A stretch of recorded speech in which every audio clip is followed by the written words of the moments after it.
Hello, everyone. Surprise. This is the Kiltz Health live stream with Dr. Nelson. I am your host, Dr. Nelson. And today we have Luis Lotito with That's us right. as our guest. Yep, I am. Well, we can tell them I'm a substitute guest, but I'm glad I could be here with you Go guys. ahead. Go ahead. Can you guys hear me? I think, well, Yeah, I hear you. I know So, they can hear me. Yeah, no, just Dr. Nelson needed a friend today to help jump on the 3:00, the 3:30 live stream. So here I am to help you guys out. Hope everything is good. it's Hey, Rick, called a pinch hitter. pinch hit. And For we're going to real. go with the baseball theme. Why are Yes, we going with that? yes, we are. We have, the very first meetup in the borough of Queens in New York City is happening this Sunday. So and it is this might be the first meetup that's like multi location. I guess with the ones that have like the speakers and the restaurant is multi location. But this one we're starting at a baseball game and then we're ending at an all you can eat carnivore Korean barbecue dinner. So it's gonna be a lot of fun. I wish more people were taking advantage of it, but it'll be a good group. It'll be a good group. So, 4/12 is Sunday.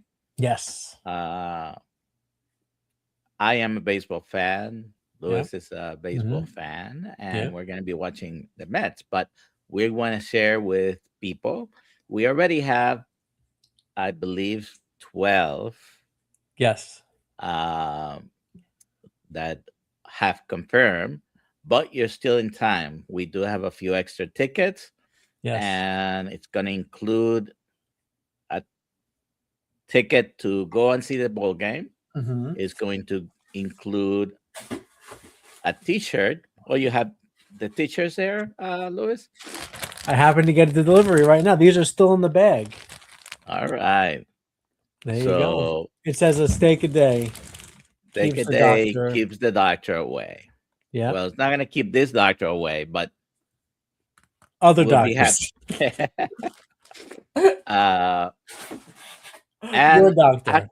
after the game, we're gonna go to a local Korean barbecue place, Mm-hmm. Yep. and I understand it's not this large place, so we're not telling Nope. people the location. You'll have Yeah, to I find know. out if you come. If you're not coming, then you don't need to You'll find know, out right? afterwards. The great thing about this restaurant that we're going to is it's not a chain. It's just a single mom and pop location. They've been there forever. And they help you.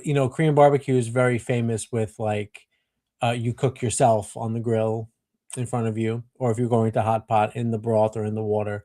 And this place, they actually, when they bring the meat over, they help you cook it quickly. They move it to plates and then they keep another meat coming on. So it's not like you're eating like one piece of meat per person and then it stops. They do a good job at keeping it coming, which is really good. Hello, everyone. We have lots of friends Oh. on today. If any of you have any comments or questions Mm-hmm. for Louis or for me, just go ahead and put it in the chat. Now, let's talk about a little bit keeping the doctor away, Yeah. because most people in this community happen to have ended doing carnivore because of health issues. And most Mm-hmm. people that are still carnivore curious is because of health issues. I really haven't found anyone who felt they're perfectly healthy. Let me try carnivore. Yeah. Have you met Very anyone? I want to say very few and far between as far as people that are just healthy and want to try it. I think I probably have heard some stories on Dave Mack's show of people that didn't have any serious underlying issues. Maybe they did it with a spouse that was diabetic, but then themselves didn't have that's very, very few and far between. I think everyone finds it, and that's another reason why we find it later in life, typically, because when we're younger, our bodies are still able to keep up with the excessive carbohydrates that we're consuming in our diet, You and can it's not eat all the until damaging food, Mhm. and You bounce back. Yeah. you may not get sick. It's I often use the analogy of cars. uh when they're brand new, you can abuse any car, even the ones that we don't think they're high quality cars. Mhm. You can abuse it for a while. It's gonna break down, but it may take some time, some miles into it, right? Yeah, so most uh most people have to get to a place with their health for them to even try to change their diet. And I know, Dr. Nelson, you see this in your life. I see it in my life. Whenever someone comes to me and says, I mean, people, they usually come to me and talk about weight loss because that's what you can see. You can't see the other things that I've reversed. But when I tell them like what I do, like they're just like, oh, like I can't do that. And that's because they're not there. They're not at that point that we were at to make those changes. So yeah. Now, I'm very interested in getting rid of something Hmm. from the from this earth. I don't want to be uh, to have this disease, and we call it diabetes. Yep. Happens to be frequent. I call it a pandemic Hmm. because more people die of diabetes and complications of diabetes. And by the way, most people die of complications of diabetes, not of the diabetes. Correct. But even the people who die from diabetes and its complications is at pandemic levels. And I think people, if you're listening, very likely you went through this thing 5 years ago, right? Five, already going on six Oh years. yes. Yes. So you know what I'm talking about. Well, Hmm. people are dropping dead from complications of diabetes right and left.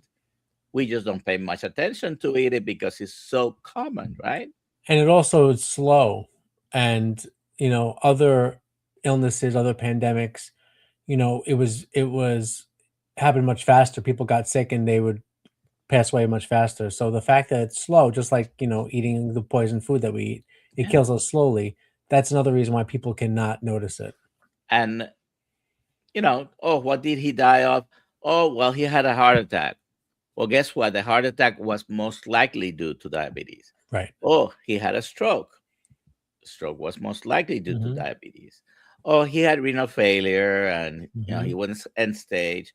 An Guess what? infection. The most common cause of that is diabetes. Hmm. He had, you know, problems with circulation, and they had to cut off the toes and the ankle, and you end up passing away from all these complications, gangrene, infections, and so on. Well, guess what? It was diabetes. Yeah. Diabetes itself, uh, most of the time, won't kill you. Right. Like having high blood sugar is not what causes you to die. To It's die immediately. right. It causes damage inside the arteries of Hmm. every system, and then you end up developing a secondary problem to that. So when you pass away, well, most people don't say, "Oh, well, he had diabetes." They might mention it, but usually is Yeah. The the heart attack, the chronic stroke. Right. That's what they secondary say. problem. Yeah. So, Louis, do you know of anyone in your life, in your household, who had diabetes? Besides me. Yes, I'm talking about you. Yeah, listen, it's rough. I mean, I was diabetic for almost 10 years. I got diagnosed very young in in age. I was probably around 31 years old. Records from that time period are not as good as I keep them now, so I'm not really sure exactly when my first diabetic A1C was, but uh yeah, I mean, this way of eating definitely has kept my blood sugar in the non-diabetic range. but I'm still, and I love all of our friends that are like that eat this way for 30 seconds and they A1C is 4.2, and it's great. And I still struggle with, if I'm not really, really strict, and I'm not even talking about eating sugar, right? Or potatoes. I don't eat that stuff. I will never eat sugar again. I will never eat uh, a really starchy vegetable again. But if I eat late at night, the next morning my blood sugar is higher. So there's definitely something underlying still. So And there I, are you know, few words that we use, and I definitely avoid using the word cure, yeah. because sometimes the damage is so extensive Hmm. that it's going to be a long time Yeah. before you can say, "Oh, I had a plate of rice." Not that I'm promoting that, but Hmm. and my blood sugar didn't go up to 200. But the definition of diabetes has always been based on your blood sugar level. Hmm. Okay, there are four diagnostic criteria at the moment. As far as I know, they haven't been updated. The most commonly used nowadays, which is the hemoglobin A1C being 6.5 or higher, And that's the easiest one to test. and Hmm. it's the latest one, it's the youngest criteria Oh. because it's only been available, I believe, 16, 17 years. It wasn't until either 2009, 2010 that hemoglobin A1C was used as a diagnostic criteria. Had been used for a long time before that to confirm and to see how your control had been, but it had not been used, uh, viewed as a criteria of diagnosis. But the other three, they all had to do as well with blood sugar levels, whether it was a fasting, which when I graduated from medical school, that fasting was 140. If you were 140 on two occasions or higher, you had diabetes. Many years ago, that was decreased to 126. Hmm. So anything over 100 is not normal on a fasting blood sugar. Anything over 126 on two occasions is considered diabetes. The other criteria include a glucose tolerance test or random blood sugars over 200 with the classic signs and symptoms. But all those four have to do with your blood sugar. That's the diagnosis. There is no particular test that I can do on someone and say unequivocally, "Oh, you have diabetes," unless I do one of those Hmm. four. Uh, so if I use that criteria to say someone has diabetes, if you don't fulfill that criteria, then I have to also say you don't have diabetes. And what I'm driving at is if you don't fulfill those criteria anymore and you're no longer using any medication, Correct. you reverse your diabetes. You reverse your diagnosis of diabetes. Whether you say that you put it in remission or you have resolved it, we don't have to use the word cure. But very often, if you go back to eating the way you were eating, Hmm. you're going to have what you had before. I also find my blood sugar is tied, and I don't know if you can make any sense of this, is tied directly to also how much food I eat. Yes. I don't, we can use the word calories, we can use the word whatever you want, volume, but even if I eat zero carb foods, but I eat it in excess or a large quantity of it, my blood sugar the next Yeah. morning could be higher, for A- example. And many of us, me included, Hmm. can overeat to have that effect Yeah. on our blood sugars uh, more than is needed, maybe. Hmm. Okay. Uh, has nothing directly to do with calories, but when we're talking about eating a lot of food, Hmm. that translates in most people's minds as calories. And, Right. a couple of weeks ago, I think, or last week, someone had made a comment on a live stream that it's all about the calories. So actually, I'm glad you mentioned that You have because something to share? oh yeah. So let You me know, see. calories, it's just it's a convenient way to be able to talk about like quantity of food, because if you think about it, it kind of ties into that. Yeah. So, and I'm not saying quantity doesn't matter or that calories don't matter absolutely, but Right. it And is and the not. reason, yeah, Go the ahead. reason Go why ahead. I tie it into quantities, because I know people that get, gastric bypass surgery, even before they lose a lot of weight, their diabetes goes away, and I think it's tied directly to the amount of food that they can or cannot eat at that point. And even myself, when I was taking a GLP-1, and I was eating much less food. Um, my blood sugar was a lot better, but I honestly think it was more because of quantity. Now I feel like I'm always hungry. All right, what's this? Wow. All right. So let's play this. And I went and did a little deep dive because of the comment, just to illustrate it. So And let I want to focus on the name of this presentation. It's the fallacy of calories in, calories out, and the metabolic. What word is that, Dr. Nelson? paradigm. Paradigm. Cool. Let me know if you can hear it, okay? Yep. I can't hear anything. Is it talking?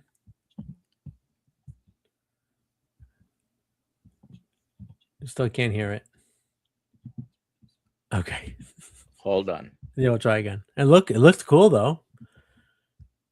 Yeah. So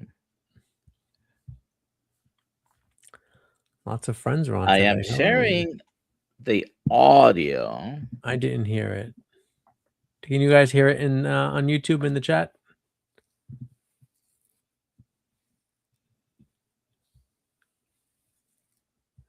You guys, everyone, is anybody out there? I know it's let's present it from the and Coach Angela Mullins says she cannot hear. Rick cannot hear. Granny Boo. Oh, everyone's here now. Hello, everyone. Everyone's saying no, they can't hear it. all right. Or they're not there. Either way. So we are going to do it this way.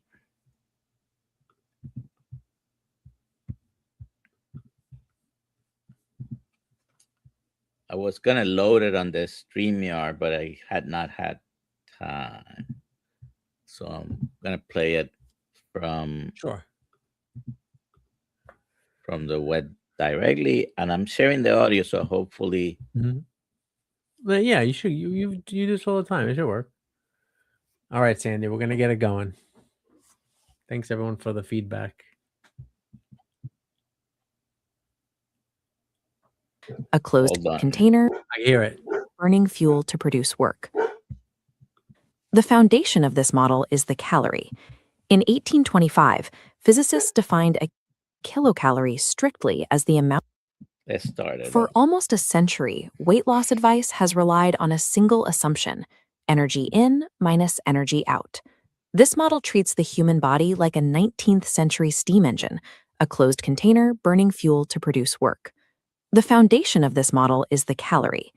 In 1825, physicists defined a kilocalorie strictly as the amount of environmental heat required to raise 1 kilogram of water by 1 degree Celsius. To determine the energy content of food, scientists use direct calorimetry. They dry a food sample, place it in a high-pressure oxygen chamber called a bomb calorimeter, and ignite it, measuring the total heat released by the explosion. A calorimeter guarantees rapid, uncontrolled combustion. The human digestive tract, however, operates through slow, enzyme-driven oxidation, capturing only a fraction of that potential energy as usable ATP. The human body is a selective filter. If you put a handful of dietary fiber into a calorimeter, it registers a high caloric value.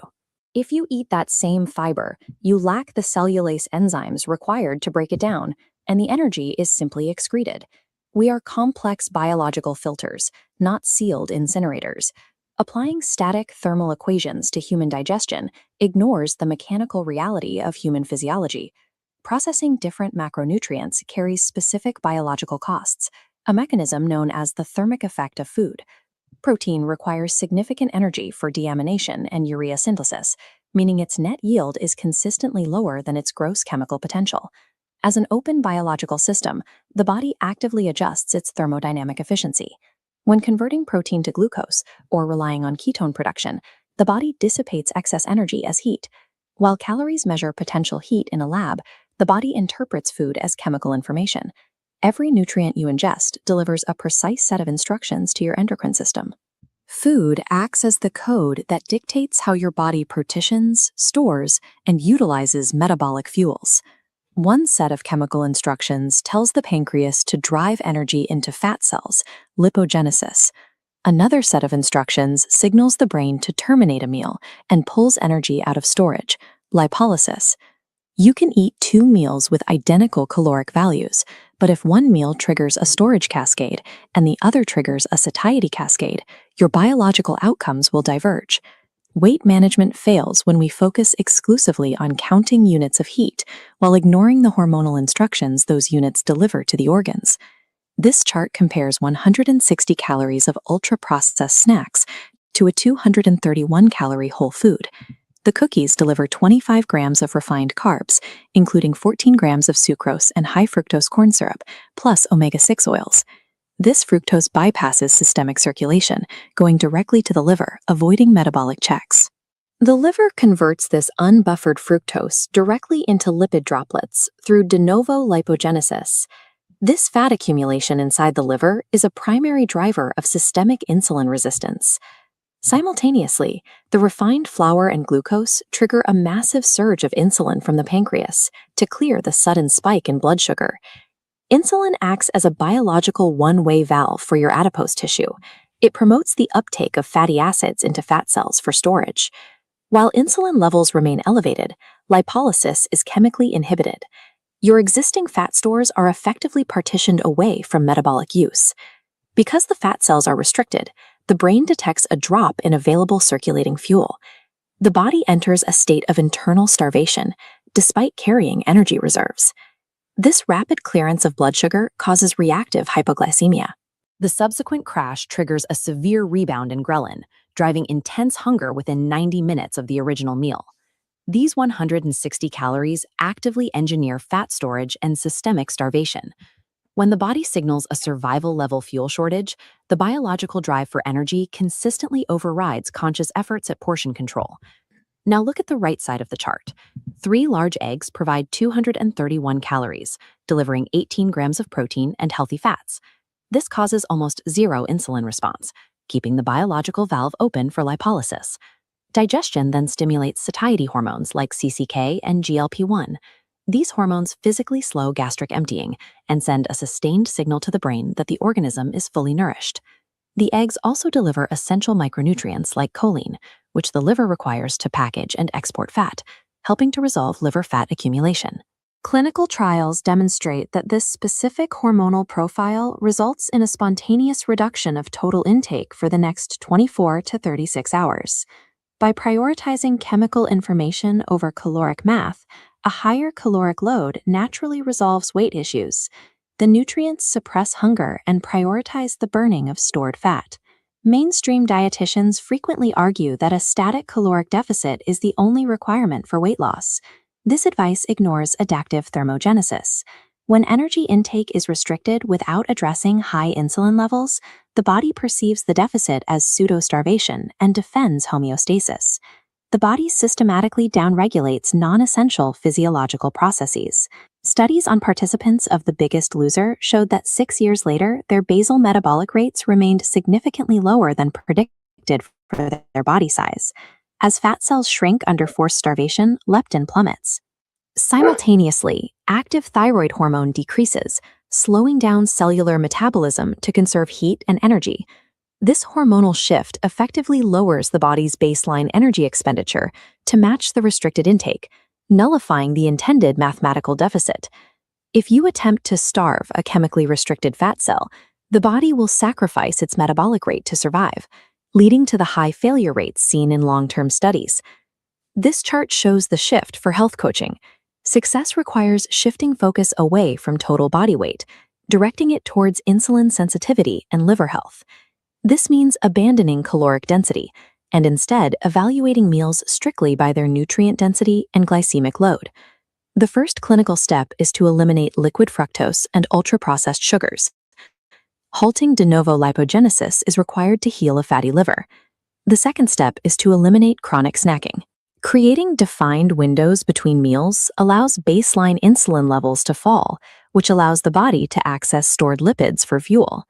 Obesity is a symptom of underlying liver and hormonal dysfunction. Resolution comes from healing the organ with correct signaling, not starving it with incorrect math.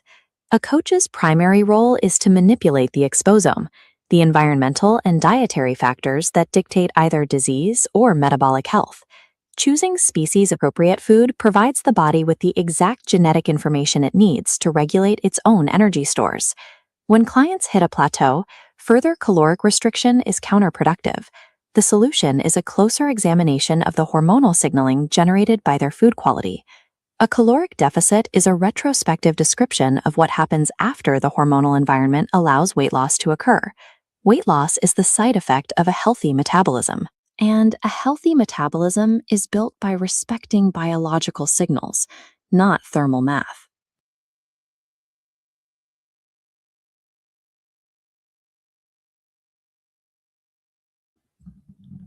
You're mute. I can't hear you, Dr. Nelson.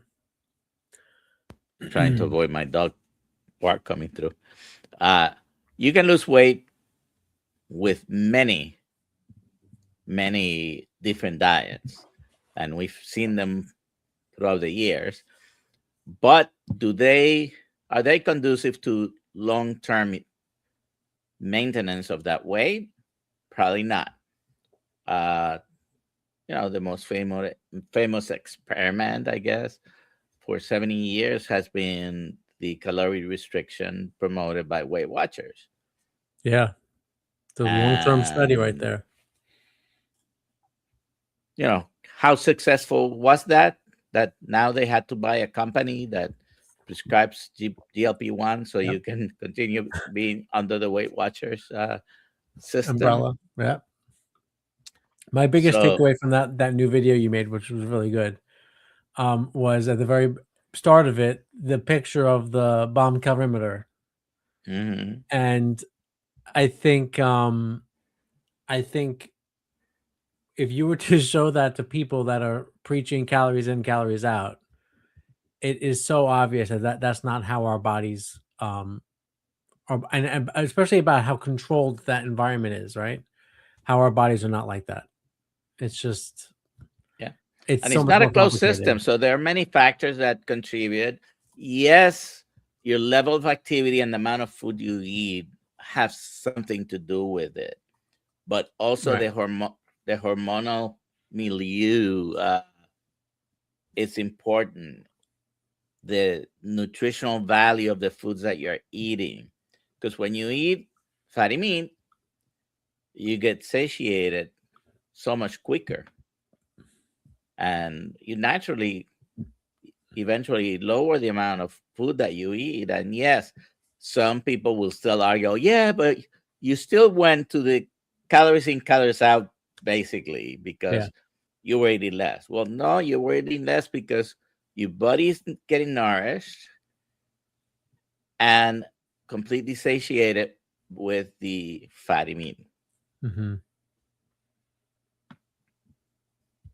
Yeah. All right. We have a couple of questions here. If you have any questions or comments, please put them in the chat. So Brian Ari is asking me and you, the both of us.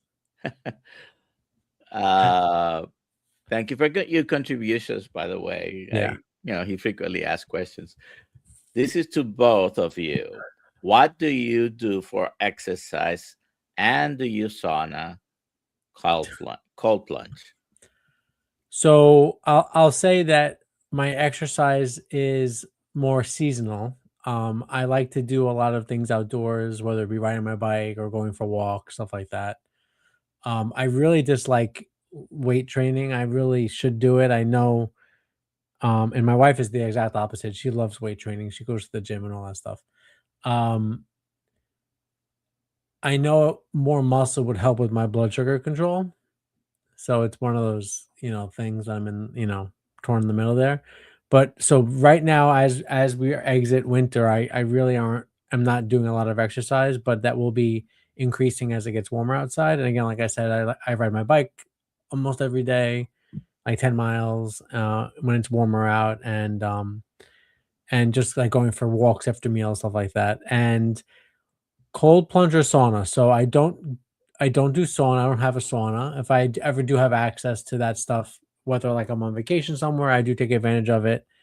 And I do not like the idea of cold plunge. I went through this phase where I was like trying to take a shower with like the cold water, and it is not good.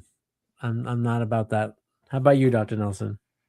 I don't have a sauna, and my cold plunges are basically because I don't have the appropriate equipment to do it. I don't go to the gym, but I do take the cold showers even in the winter. Now I'm in Florida, of course, So your water is 52 degrees. so my cold is not that cold, but It's lukewarm. it could be cold. Yeah. And what I do, and I tell you the truth, I haven't done it.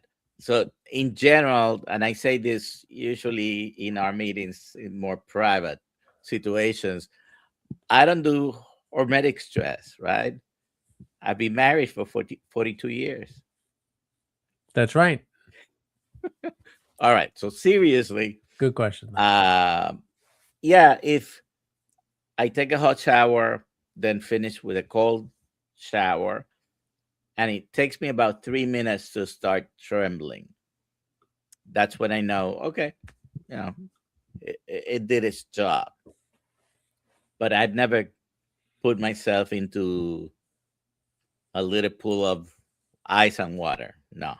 No, yeah, no. I live in Florida for a reason, and that's because this is New York where I've lived, and this is not Massachusetts where I live. It's Florida. And if you need more explanation, then you might be elsewhere on this globe. And they sell those cold plunge things at like Costco. They're not that expensive. And my wife's like, "Oh, look." I'm like, "No, I can't do that. Forget it." Yeah, in New York, I don't know. They have a house or an apartment? Yeah, a house. Yeah, a house. Okay. Because I have the space. I just don't want. I'm not gonna go in it. Okay. All righty. And what about exercise, Dr. Nelson? What do you do? Well, I wasn't gonna answer that on purpose because Sorry. I haven't done much in the past year. It's gonna be a year, April, when I sort of kind of stopped because I did. But I should start walk. Well, I do occasionally. I mean, I'm not Dr. Kiltz, but I do have Oh, nice. some weights, and I work my arms, and sometimes I'm sitting. I do knee lifts and lift my legs. But I have not done more than that. I have been walking enough that I could walk at least 4 miles without At one shot. Yeah. And I stopped doing that.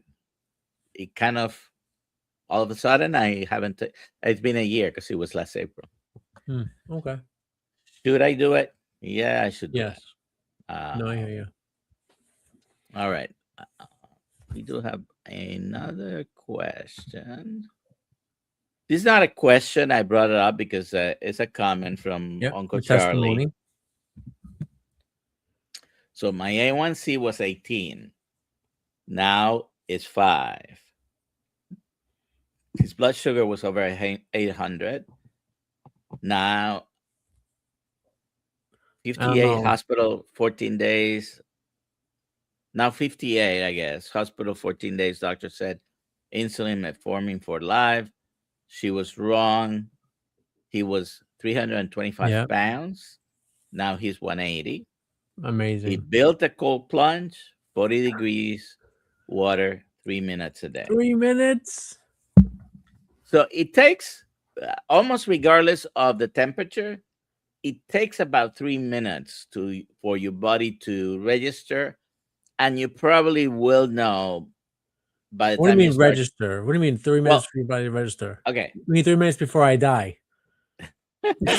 for it to be effective, and Okay. you'll know because remember, even with milder cold water, Mm-hmm. it takes me about 3 minutes to start Shivering. trembling to the Right. point that, okay, I think it did what it's meant to do. Um, so if you, What and then degree? there are a lot of people that study this. Some people say, oh, you need at least 11 minutes a week.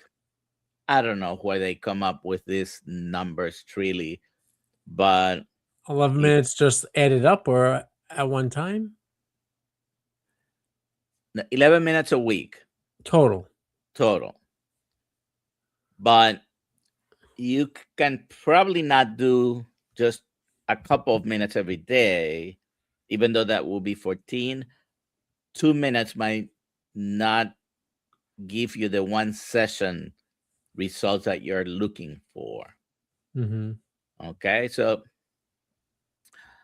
Rick says hypothermia. Yeah.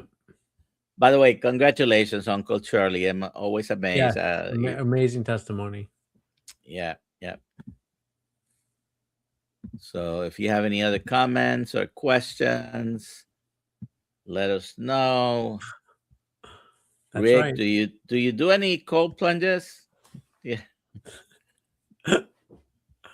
Yeah, Rick, where do you find cold water by you? I don't know. He would have to buy a bunch of ice, or I don't know, because he's in Miami, Yeah. rarely cold enough. No cold water in Miami. That's true. Even the hose water is hot.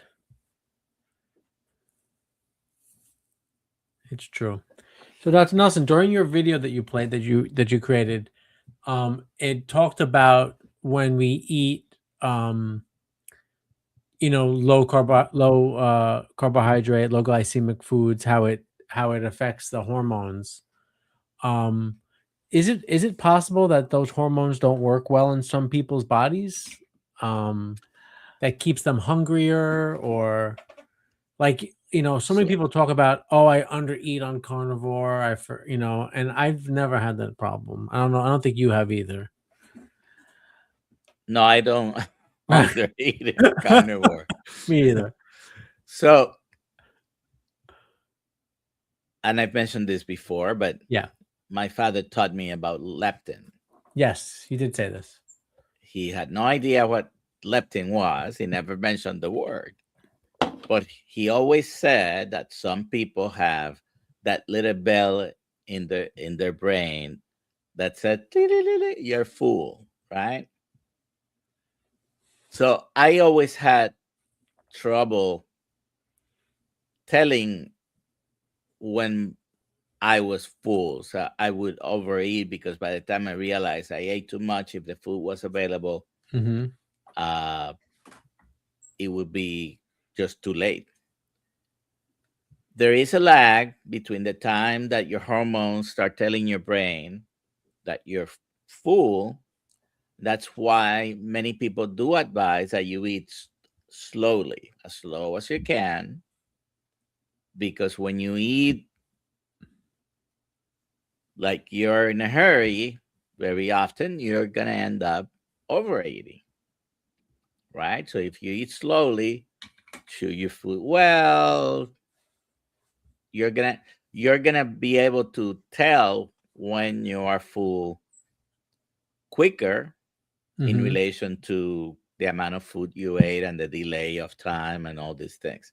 So that is a good advice.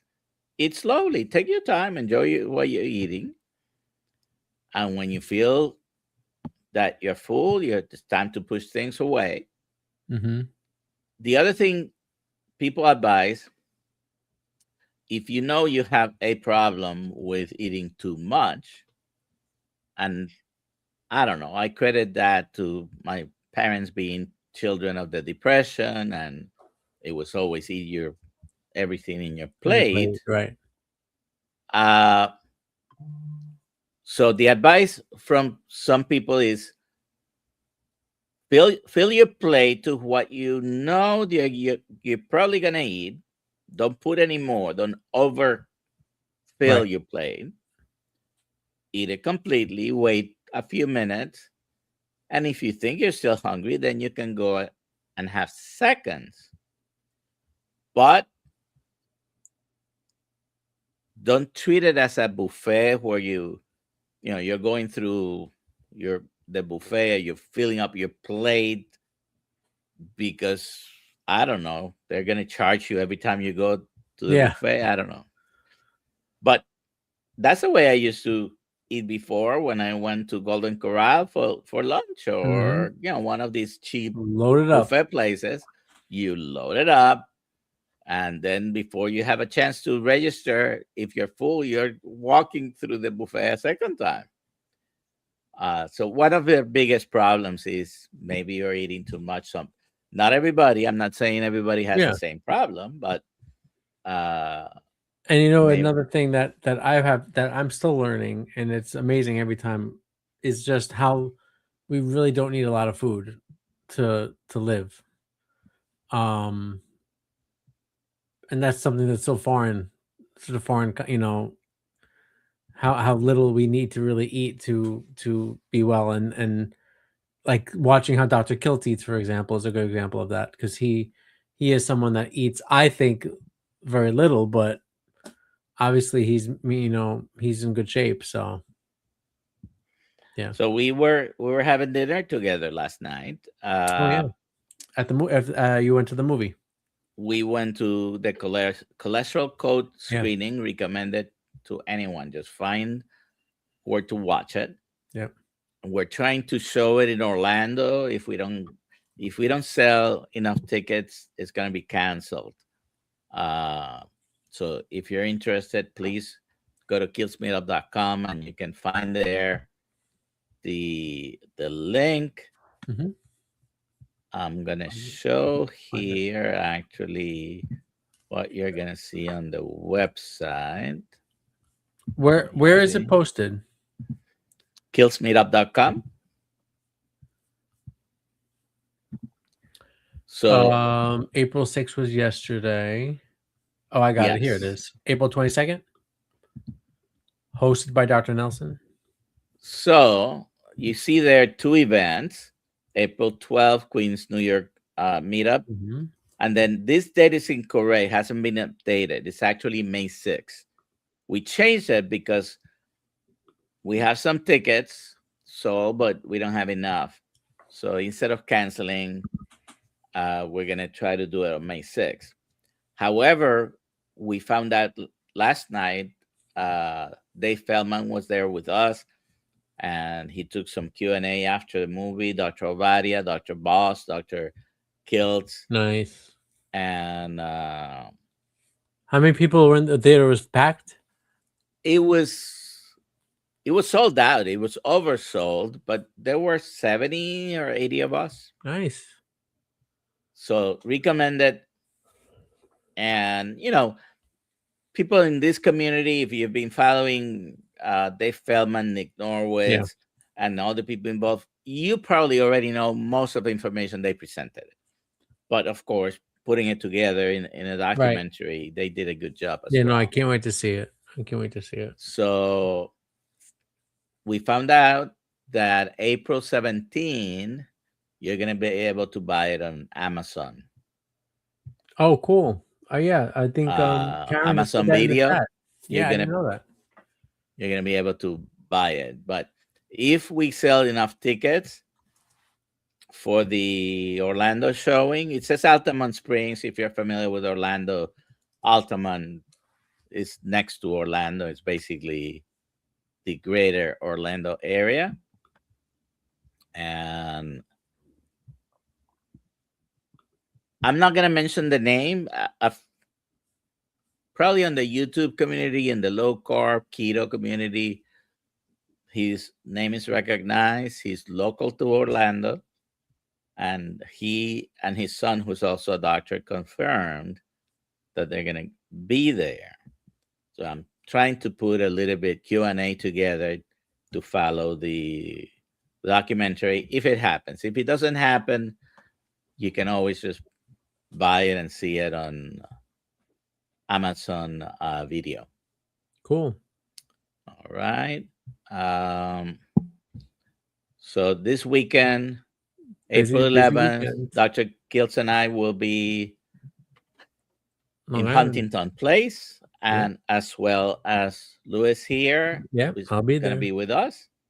And then and Chris Brandlin and Miss Meat will be there, which is nice. All of our friends that we saw in Tampa at Hack Your Health, I should say. And then the next day, we're going to be going to Citi Field. I can't wait. This is my first game of the season, which I'm very excited. And I checked the weather. It's going to be a little chilly out, but it'll be okay. We'll be good. You might be cold out, Nelson. It's not Florida. It's not Florida weather, so it's okay. I'll bring my jacket. Yeah. We have a celebrity coming. I'm not gonna mention the name either, but on what day? On April 12th? To the game with us. Oh. I'll tell you later. Okay. Tell me later. We can't say it on the live because then 20 people would know, and we can't tell anybody. Anyways, but he's extended family, and anyways, okay, cool. So hopefully he'll be there, and I have some family members that are gonna be there. Yep, and my Louis dad's is coming. Gonna be there. Louis' my dad, father's coming, and then Leon is coming. Yep, he's coming both days. He's coming to Long Island as well. Right. And actually, Daniel, Dan of War podcast, okay, he's coming on the 11th, Long Island, so you'll meet him in person too, which is good. All right, so if you are near New York, and I guess what will you say? If you're within 4 hours of New York, you can probably make it for to spend the day. It's maybe I like to think don't drive more total than you are going to be at the events. But if you can stay overnight and do both, then that's a no-brainer. Yeah, totally. Especially if you're driving and you have a car, it's very easy to get around. Right. So, Rick, did you check your text? I guess. Yeah, Rick, what's up? I see you're chatting away over here. You're not checking your text messages. All right. Rick is having his own conversation over here. One day I need to make my Quack Your Health event. Yeah. That's you're gonna host it in your backyard. Well, as I understand it, he has a piece of land near where he lives. We can take a grill and put a tent, I guess, for shadow, because in Miami you probably will need some cover. He says he's near his rotary phone. I don't understand why we're doing rotary phones, but that's where he is. Yeah. All right. So, yesterday after the screening of the documentary, did you guys go to dinner also, or is that just you and Dr. Kiltz? No. Before the documentary, we were having dinner. So everyone, or just you guys? No, not us. Not just us. They had. You could buy a ticket just for the movie, like a VIP ticket, and you had a VIP ticket. And Ruth Chris is right there in the same building where the theater is. Oh, perfect. So we just walked over. Perfect. But Dr. Badia, Susie Boshoff, they were hosting basically the VIPs. And we had tenderloin and a few carnivore snacks, hors d'oeuvres. Some of them did have some bread, Okay. but yeah, it was pretty good. That is The nice. tenderloin, I mean, the whole thing was roasted, and basically, you went and they carved it for you. And Dr. Kiltz says usually he has about a fistful. He had less than a fistful at least. But the thing is with Dr. Kiltz, when we are on that social situation, guess what he does? It's like his wedding. He doesn't eat and he's walking around. I Yeah. remember I sat next to him at the lunch in Boston, at the Boston meetup, and he was never there. And then he would come and he would eat some picanha standing up, and then he'd run away again. Yeah, but that's exactly what he does all the time. All the time. So, Yeah, no, at least he's consistent. No, that's good that you had a good event yesterday. That's nice. I really want to see the documentary. I come to Florida for that event. Yeah. So Kelly said he'll come to Florida for Rick's Quack Your Health. I'm telling you, Rick, you should wait, sell tickets and you should do a Quack Your Health at Hack Your Health. You can have it in the park or something.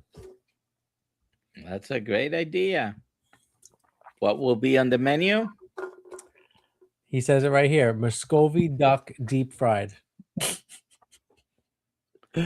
Oh goodness! I'm up for that. Do you use canola or Soybean oil? soybean oil? Yeah, he'll say yeah for my truck. That's what he's gonna say right now. Say, Rick, we know exactly what you're gonna say before you say it. How is the coaching course? Every Wednesday when we have your Q&A, I see new people on all the time. It looks like it's doing pretty good. Yeah. So the Wednesdays are no longer. It was never mandatory. You could always No, go yeah. and watch a recording, but it's not really necessary unless you have questions. But yeah, it's going pretty good. We're gonna have a graduation every month, the last Monday of the month, at Mhm. least for another couple of times. See how it works out, and we're also going to be giving a certificate to those that finish the 30-day course, which is always been there for a few Oh, years. the 30-day carnivore course. Yes. Oh, cool. So we decided Alia suggested, and definitely a great And idea. is that moving forward, or is that Yes. Yes. I not don't historically? know. I don't know if she's gonna go back and see who else had finished, but Right. moving forward, at least we're gonna give certificates Cool. officially to those that complete the 30-day course. So, Very cool. all right. So check kiltzmeetup.com. Yep, I'll put it in the chat again. Come to the park on Sunday and spend time with Louis and me Yeah. at the Korean barbecue place. We'll talk a little. You'll It's gonna meet be a some nice members of It'll be a our nice families. weekend. Yep, it's gonna be a nice weekend. And I don't know if there are tickets still available for Christopher's thing. He's a slippery one. Let me check that because he was like, "Oh, there's only a few tickets left." Meanwhile, these things have been available for 2 months. Yeah, I just clicked. Oh no, that's our event. Let me go back to let's see, get tickets. Yeah, it says few tickets left, but the tickets are still available. So, Okay. and that's going to be just at Fogo de Chao Brazilian Steakhouse. Never a bad time there, and that is going to be from 4 p.m. to 7 p.m. On this coming Saturday, and it's going to be great. Dr. Nelson will be there. Dr. Kiltz is going to be there, and Miss Meat Christina's going to be there. She was on a live stream a few months back, a 6 a.m. live stream, and she's pretty cool. I also met her in Tampa. Dr. Nelson, you met her in person at Tampa, I think, as well, at Hack Your Health, and she was very nice. And of course, Chris Brandlin, who's a great friend to everyone, so it'd be good to see him too.